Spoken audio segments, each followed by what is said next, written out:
semuanya, selamat pagi. Semoga kita semua senantiasa dalam keadaan sehat dan bahagia. Tadastu Swaha. Baik, sebelumnya saya ucapkan salam panggali. Tabe salamat malatai, salam sawujud karenden malempang. Om Swastiastu.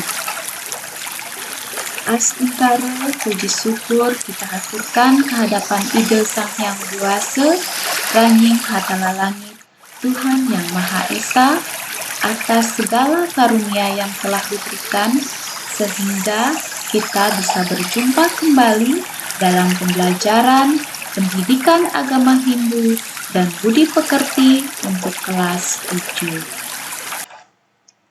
Agar kegiatan kita hari ini berjalan dengan lancar dan bermanfaat bagi kita semua, marilah bersama-sama kita berdoa dengan mengucapkan gurur mantra. Om Swastiastu, Om Awigenam Astu Namasidam, Om Sidirastu Tat Astu Swaha. Om Gurur Brahma, Gurur Wisnu, Gurur Dewa Maheswara, Guru Saksat Param Brahma, Tasmai Sri Guruwe Namaha. Om Hyang Widi, hamba memujamu dalam wujudmu sebagai Brahma, Wisnu, dan Siwa, Guru Agung Jagat Raya, alam semesta, dan kepada para guru yang menganugerahkan kesejahteraan dan kebahagiaan, hamba memujamu. Om Santi, Santi, Santi. Om. Selanjutnya, untuk meningkatkan rasa nasionalisme kita, marilah kita bersama-sama menyanyikan lagu kebangsaan Indonesia Raya.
Anak-anak sekalian, agar menjadi generasi muda yang unggul, marilah kita membiasakan, membudayakan literasi, yaitu salah satunya dengan membaca buku.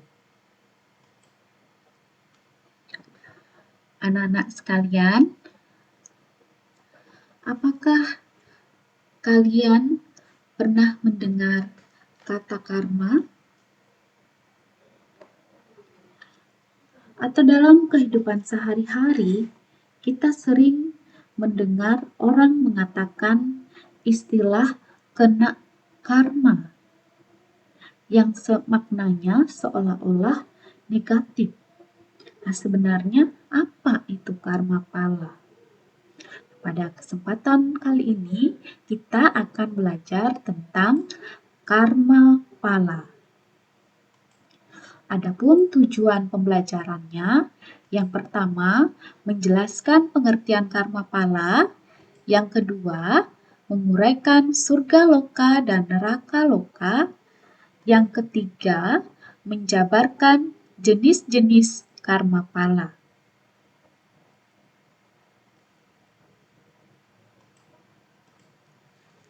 Apakah kalian percaya dengan karma?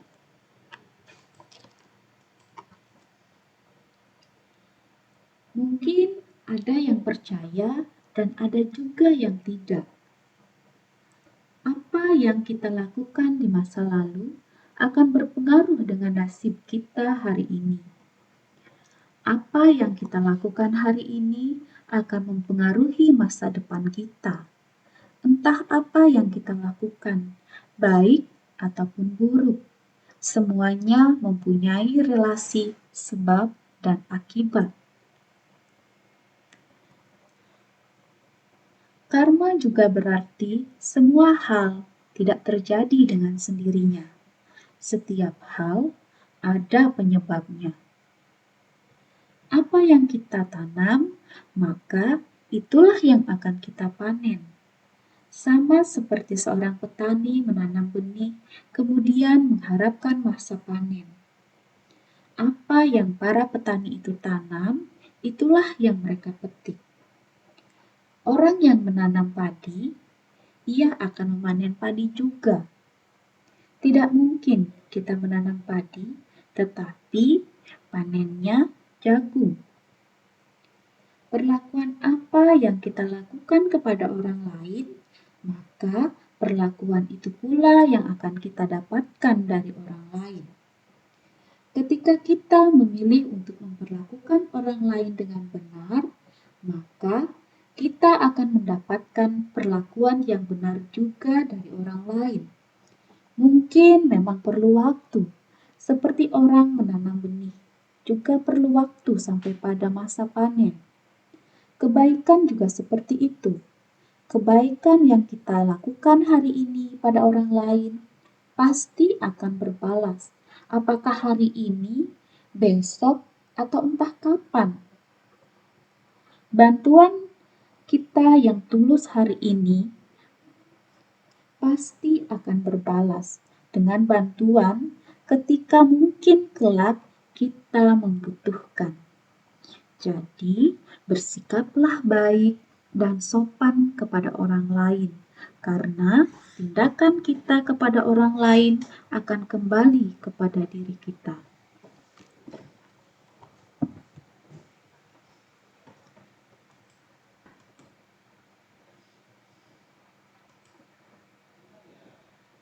Seperti disebutkan dalam kitab Slokantara, karma pala ngaran ike pala ninggawe hale hayu.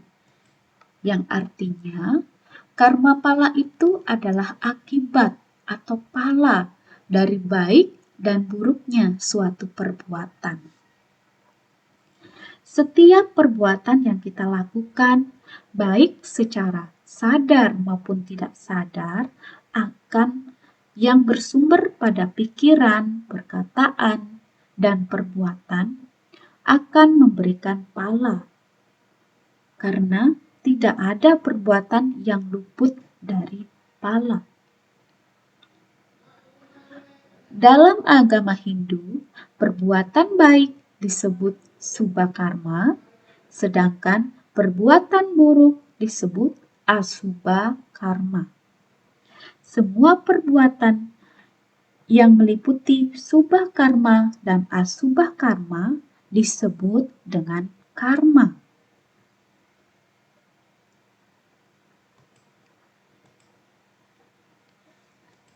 Secara etimologi, karma pala berasal dari bahasa Sanskerta, dari akar kata kri yang artinya berbuat dan pala yang artinya hasil atau buah.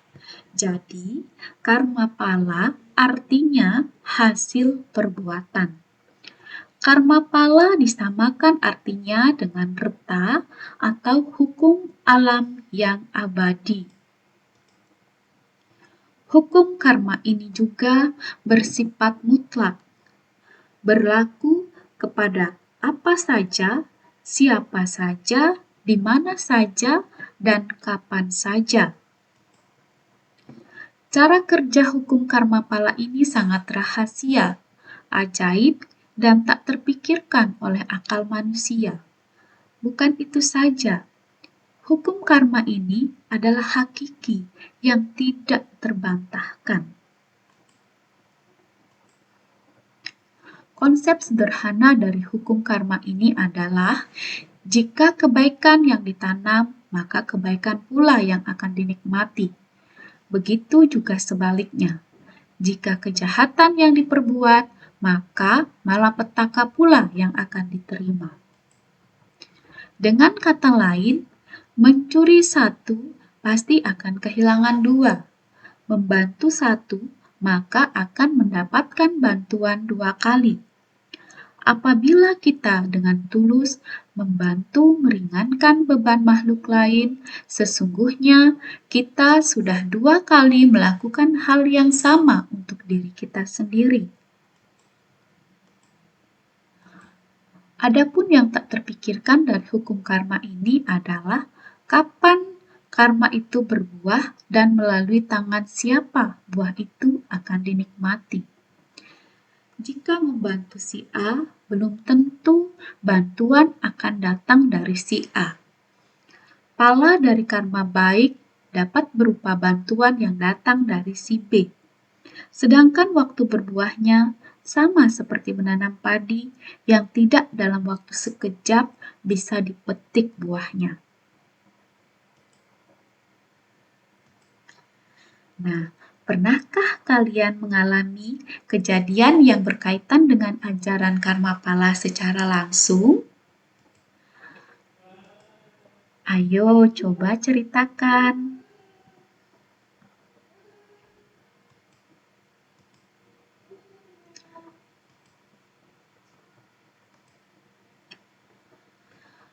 Salah satu ilustrasi tentang karma pala seperti cerita semut dan burung.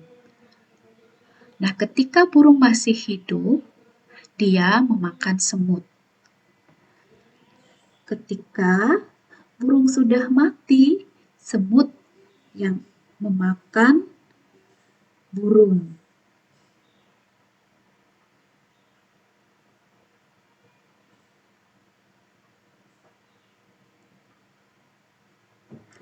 Satu pohon dapat membuat jutaan korek api, tapi sebatang korek api dapat membakar jutaan pohon. Jika korek tersebut membakar pohon, korek api pun tidak akan ada. Jadi, lakukanlah yang terbaik dan menjadilah yang terbaik, karena karma itu akan datang kepada kamu.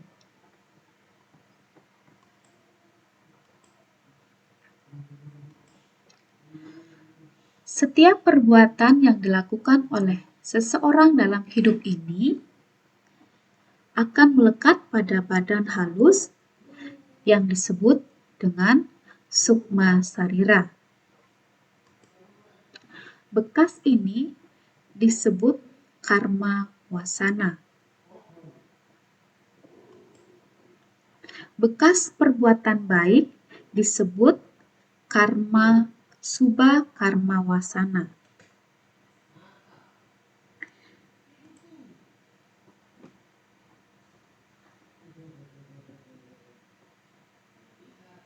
Yang dapat mengantarkan roh masuk surga dan bila lahir kembali disebut surga syuta. Surga Suta adalah kelahiran dari surga yang hidupnya penuh dengan kebahagiaan. Sebaliknya, bekas perbuatan buruk disebut Asubha Karma Wasana. Bila seseorang meninggal, Asubha Karma Wasana mengantarkan rohnya menuju neraka. Nah, jika lahir kembali disebut neraka suta.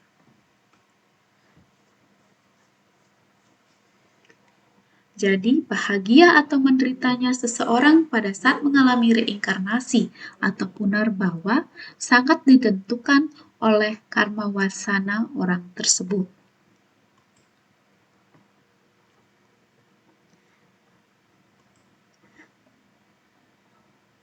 Nah, di dalam Weda, selain tujuan agama Hindu adalah moksa, juga sering disebutkan tentang keberadaan alam yang ada di planet lain sebagai alam surga dan alam neraka. Nah, surga loka adalah tempat para dewa dan roh-roh suci yang karmanya baik ketika masih hidup di alam manusia.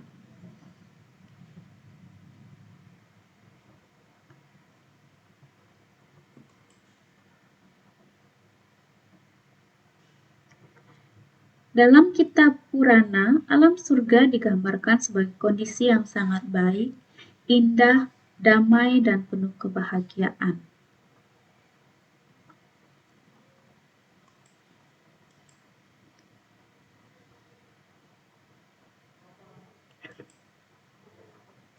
Dalam kitab Slokantara disebutkan, ciri-ciri manusia yang lahir dari alam surga loka adalah bagi yang wanita akan terlahir cantik, bagi yang laki-laki akan terlahir tampan. Bukan itu saja, ciri lainnya adalah cerdas, pemberani, berwibawa, baik hati, bijaksana, dermawan, sehat lahir batin, tenang, suka belajar, lemah lembut, berbudi pekerti luhur, tidak iri hati, tidak dengki, tidak sombong, dan menyabar.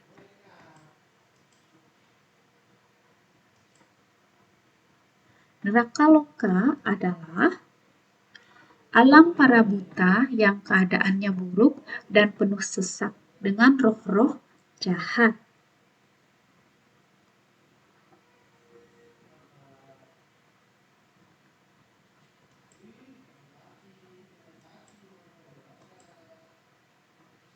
Nah, agar terhindar dari alam neraka, caranya adalah dengan mengamalkan ajaran Weda, melaksanakan perintah orang tua, melaksanakan nasihat guru, dan juga dengan melakukan kebaikan. Misalnya, suka menolong, berderma, rendah hati, jujur, rajin belajar, selalu bersyukur, tidak sombong, dan lain-lain. Dalam Tarasamuscaya Sloka 2 disebutkan, di antara semua makhluk, menjelma sebagai manusia sungguh utama, karena dia mampu melakukan perbuatan baik dan buruk, serta melebur perbuatan buruk dalam perbuatan baik. Demikianlah keuntungan menjelma menjadi manusia.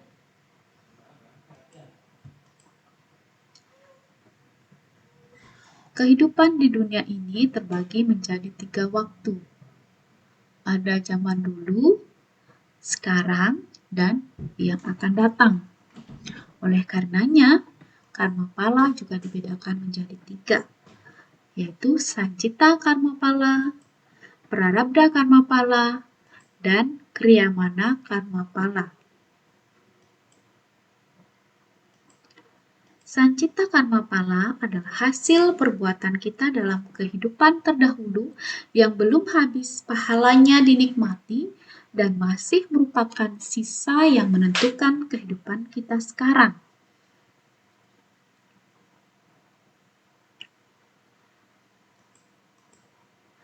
Nah, berikut akan ditampilkan cuplikan video dari kisah Mahabharata yang mencerminkan kejadian Sancita Karmapala. Bagaimanakah kisah di balik kelahiran Bhisma? Menurut kitab Adiparwa, Bhisma merupakan reinkarnasi salah satu dari 8 wasu yang bernama Prabhasa.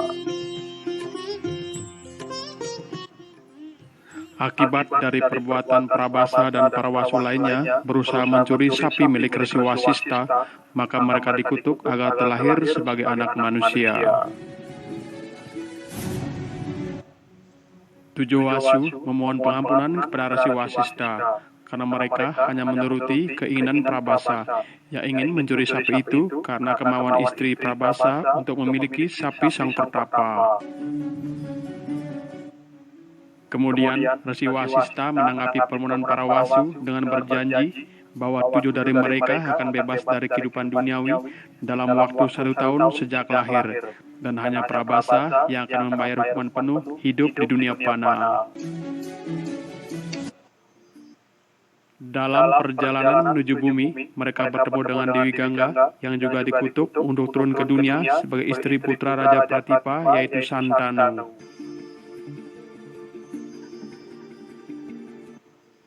Kemudian, para wasu membuat kesepakatan dengan Sang Dewi bahwa mereka akan menjelma sebagai 8 putra Prabu Santanu dan dilahirkan oleh Dewi Gangga.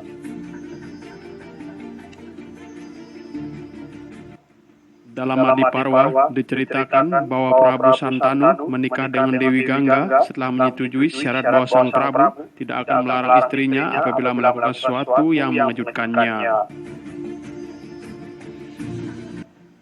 Tak lama setelah menikah, Sang Dewi melahirkan, tetapi ia segera menenggelamkan anaknya ke Sungai Gangga.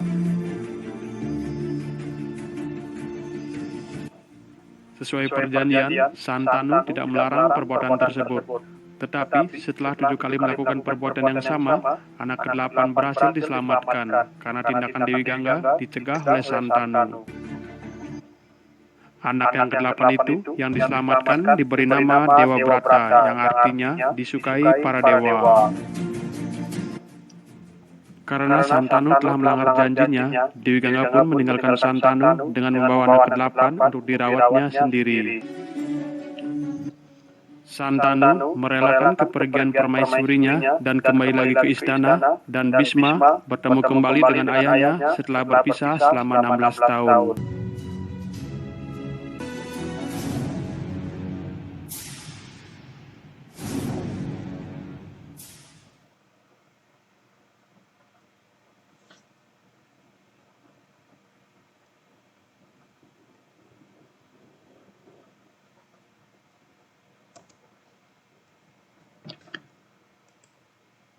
Yang kedua, prarabdha karmapala adalah hasil perbuatan kita pada kehidupan sekarang yang palanya diterima habis dalam kehidupan sekarang juga. Seperti akan ditayangkan pada cuplikan video berikut diambil dari kisah Mahabharata.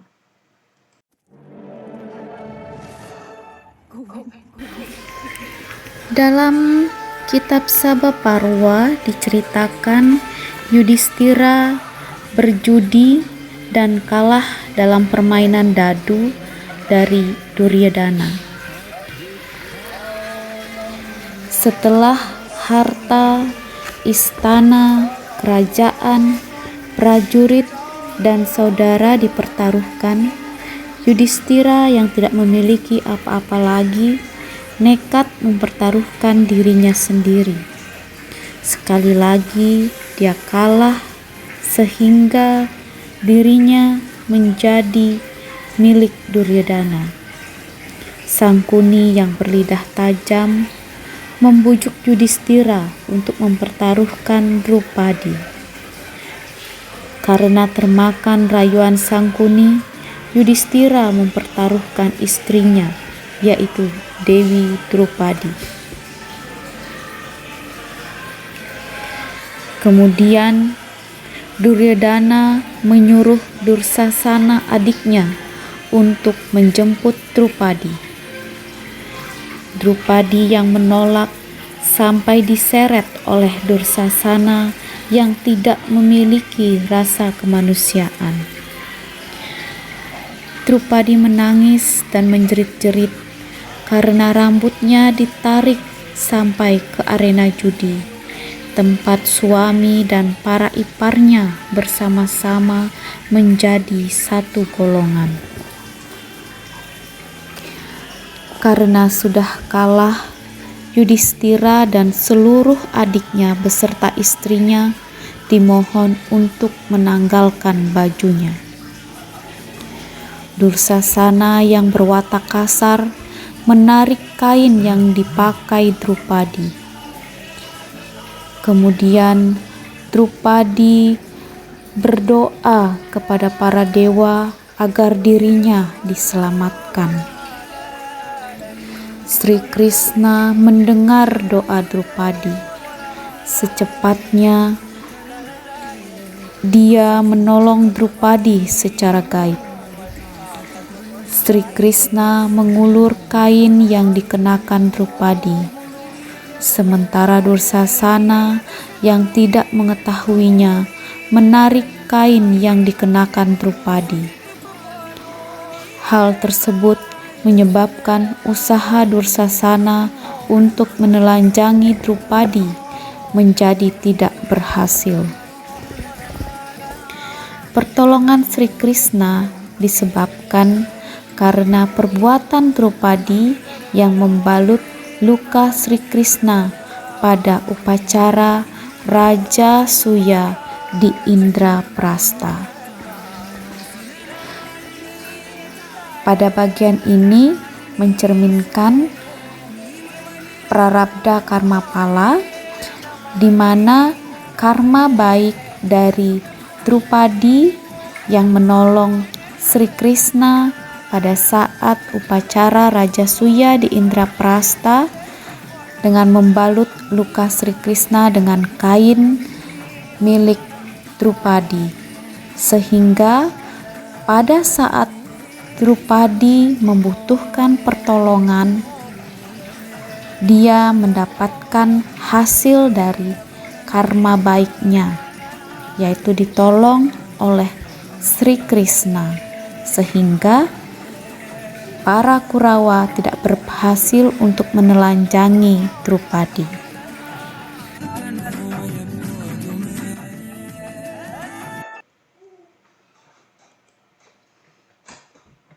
Kriyamana karma pala adalah hasil perbuatan yang tidak sempat dinikmati pada kehidupan sekarang, namun dinikmati pada waktu kehidupannya yang akan datang.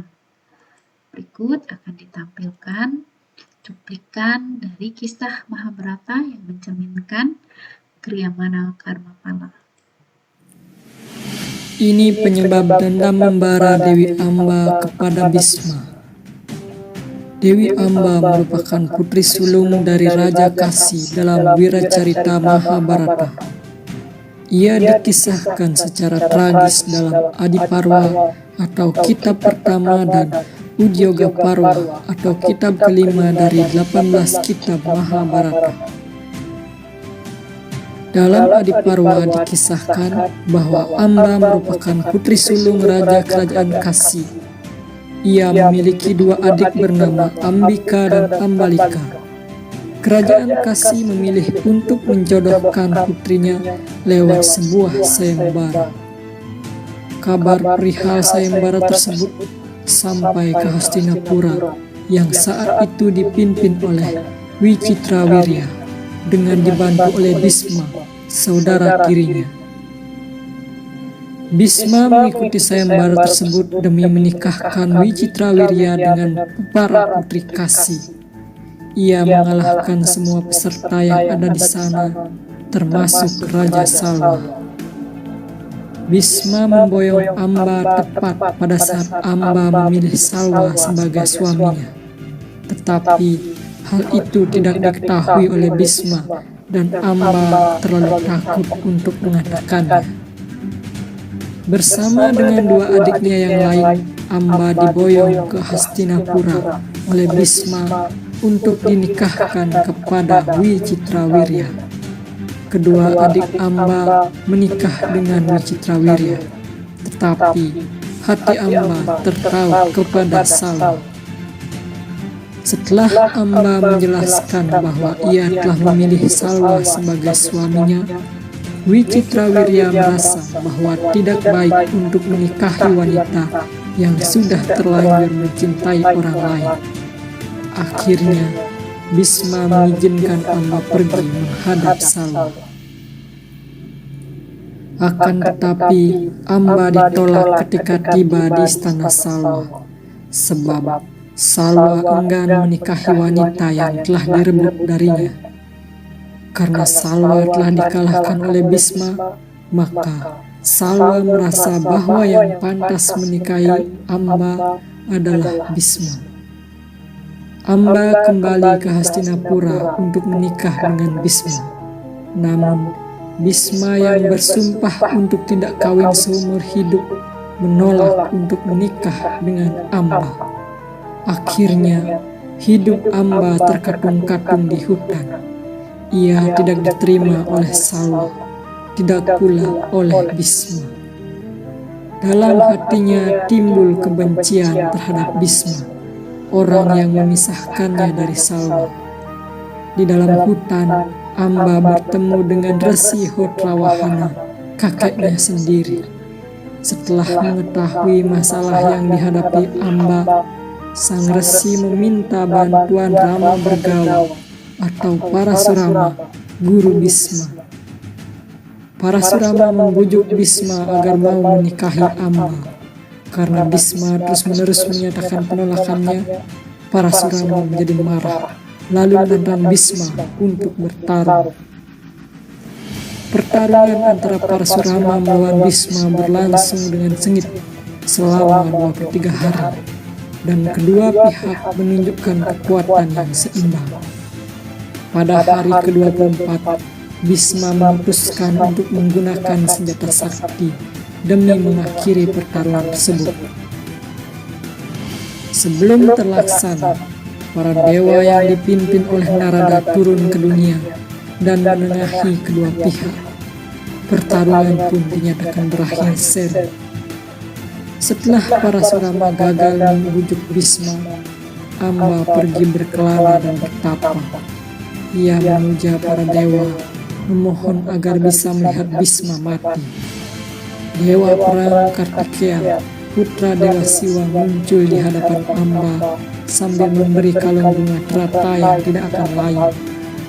Ia berkata bahwa orang yang memakai kalung bunga tersebut akan menjadi pembunuh Bisma. Setelah menerima pemberian itu, Amba pergi berkelana untuk mencari kesatria yang bersedia memakai kalung bunganya. Namun, tidak ada orang yang bersedia memakainya setelah mengetahui bahwa orang yang harus dihadapi adalah Bisma. Ketika Amba menemui Raja Drupada, permintaannya juga ditolak karena sang raja takut melawan Bisma. Akhirnya, Amba melempar karangan bunganya ke tiang balai pertemuan Raja Drupada. Setelah itu, ia pergi dengan marah. Karangan bunga tersebut dijaga dengan ketat dan tak ada yang berani menyentuhnya.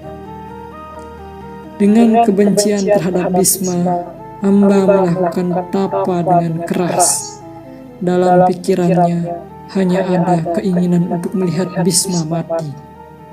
Karena ketekunannya, Dewa Siwa muncul dan berkata bahwa Amba akan bereinkarnasi sebagai pembunuh Bisma. Sang dewa juga berkata bahwa kebencian Amba terhadap Bisma tak akan hilang setelah bereinkarnasi. Setelah mendengar pemberitahuan dari Dewa Siwa, Amba membuat sebuah api unggun, lalu membakar dirinya sendiri.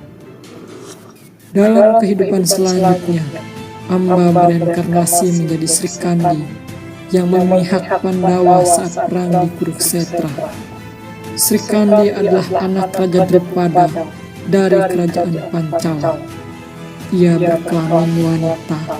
Tetapi setelah dewasa, ia berganti kelamin atas bantuan seorang yaksa. Sri Kandilah orang yang bersedia memakai kalung Dewa Kartikeya sebagai tanda bahwa ia akan membunuh Bisma. Hal itulah penyebab dendam membara Dewi Amba kepada Bisma.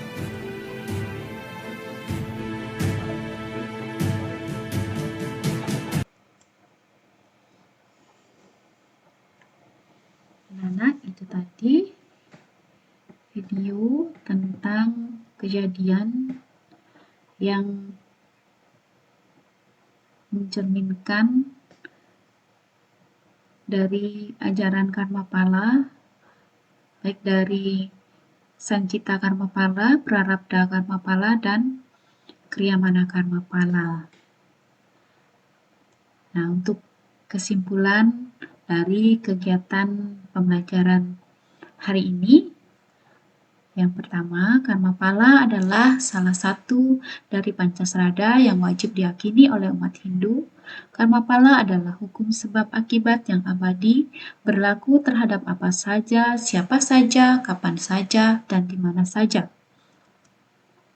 Agama Hindu juga meyakini adanya alam surga dan neraka. Alam surga adalah tempat roh mereka yang selalu berbuat baik dalam kehidupannya. Sementara alam neraka adalah tempat roh yang selalu berbuat jahat dalam hidupnya.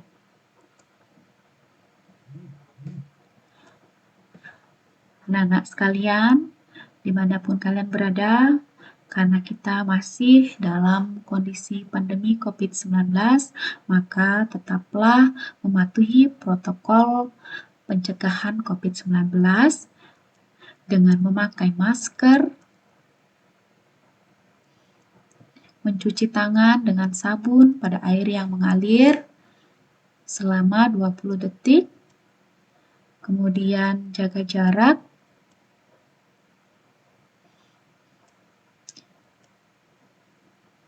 mungkin kemudian etika batuk dan bersin ketika berada di tempat umum, tidak bersentuhan,